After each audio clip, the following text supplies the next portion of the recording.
Hi, I'm Julie, still reading from Grimm's Fairy Tales.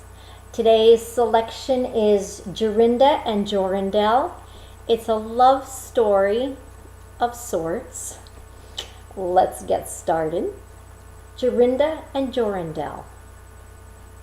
There was once an old castle that stood in the middle of a deep, gloomy wood. And in this castle lived an old magical fairy. Now this fairy could take any shape she pleased. All day long she flew about in the form of an owl, or crept about the countryside like a cat. But at night she became an old woman again. When any young man came within 100 paces of her castle, he became quite fixed and could not move a step until she set him free, which would not happen until he gave his word never to come near again.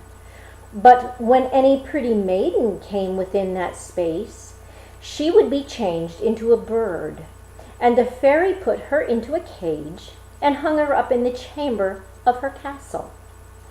There were 700 of these cages hanging in the castle, all with beautiful birds in them. Now, there was once a maiden whose name was Jorinda, and she was prettier than all of the girls that there ever had been seen before, and a shepherd lad whose name was Jorindel, who was very fond of her, and they were soon to be married. One day they went to walk in the wood, that they might be alone, and Jorindel said, "We must take care that we don't go too near that fairy's castle." It was a beautiful evening, and the last rays of the setting sun shone bright through the long stems of the trees upon the green underwood beneath, and the turtle doves sang from the tall birches. Jorinda sat down to gaze upon the sun. Jorindel sat by her side. But they both felt sad. They knew not why, but it seemed as if they were to be parted from one another forever. They had wandered a long way, and when they looked to see which way they should go home, they found themselves at a loss as which path to take. The sun was setting fast, and already a half of its circle had sunk behind the hill. Jorindel, on a sudden look behind him, saw through the bushes that they had, without knowing it, sat down close to the walls of that bewitching castle. Then he shrank for fear, turned pale, and trembled. Jorinda was singing, "The ringdoves sang, and the willows sprang. Well-a-day, well-a-day." He mourned for the fate of his darling mate. Well-a-day, well-a.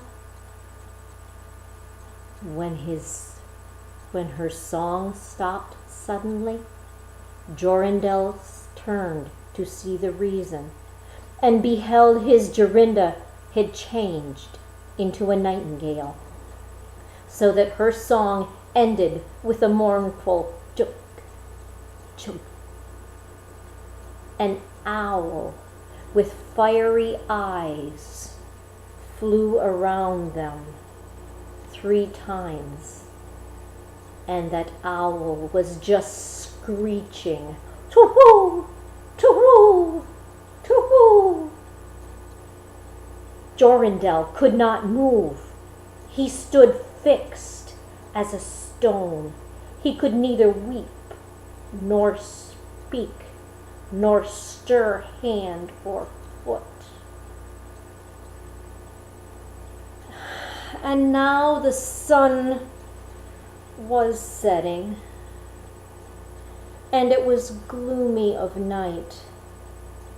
The owl flew into the bush.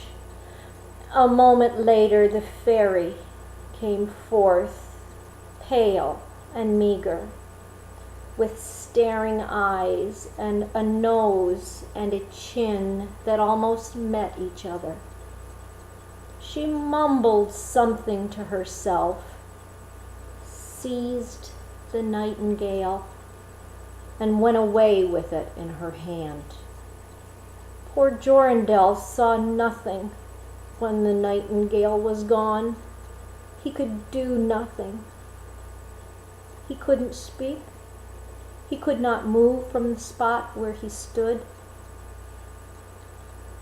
That wicked fairy did come back and sang in a hoarse voice, "Till the prisoner is fast and the doom is cast, oh stay, oh stay. When the charm is around her and the spell has bound her, then hie away, away." On a sudden, Jorindel found himself free. Then he fell on his knees before that wicked fairy and prayed her to give him back his dear Jorinda. But she only laughed at him and said he should never see her again, and she went on her way.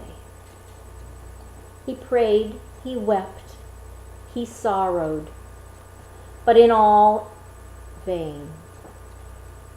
He finally said, "Alas, alas, what will become of me?" He could not go to his home. He finally went to a strange village and employed himself in keeping sheep. Many a time did he walk round and round as near to that hated castle as he dared to go, but it was in vain. He neither heard nor saw anything of his beloved Jorinda.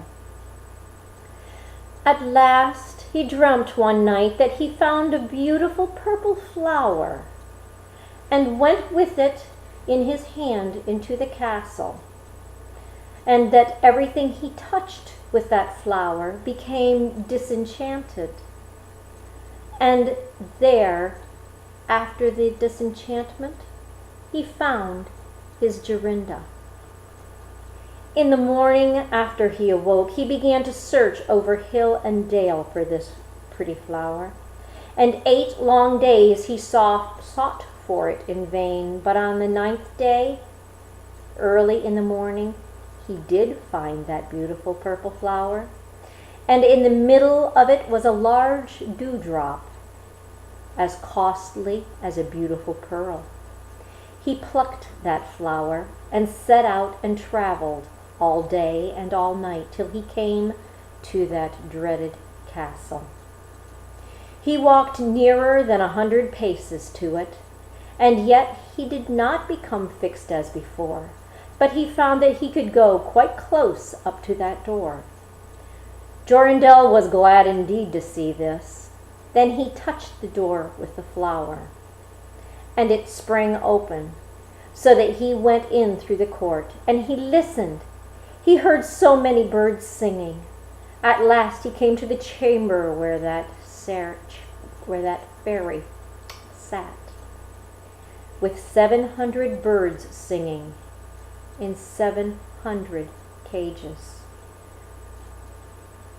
When the wicked fairy saw Jorindel, she was very angry. She screamed with rage.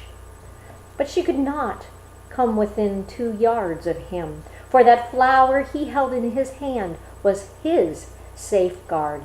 He looked around at the birds, but alas, there were so many, and they were all nightingales. How then should he find his Jorinda?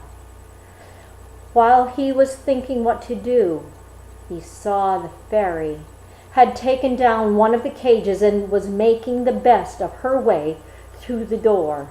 He ran, or rather he flew, after her. He touched the cage with the flower, and Jorinda stood before him and threw her arms around his neck, looking as beautiful as ever. She looked as she looked when they walked together in the wood.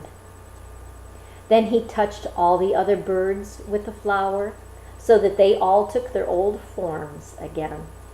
And he took Jorinda home, where they were married, and they lived happily together many years. And so did a good many other lads, whose maidens had been forced to sing in that old fairy cages by themselves much longer than they liked.